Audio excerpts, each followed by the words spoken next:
জানেন আজকে কি জন্য আমরা এখানে দাঁড়াতে হয়েছে।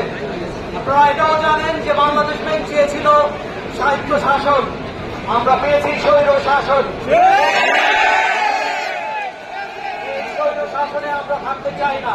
আমাদের কিছু ন্যায্য দাবি নিয়ে আমরা বারবার উঠেছিলাম গভর্নর স্যারের সম্মুখে।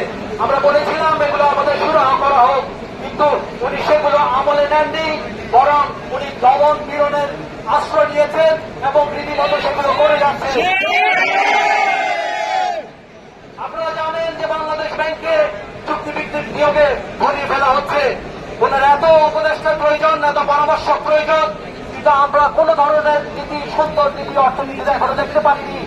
উনি ক্রমাগত ভাবে বাংলাদেশ ব্যাংকের কর্মকর্তাদের মান নিয়ে প্রশ্ন তুলছেন, তুচ্ছ তাচ্ছিল্য করে বাংলাদেশ ব্যাংকের কর্মকর্তাদের মনোবল ভাঙিয়ে দিচ্ছেন।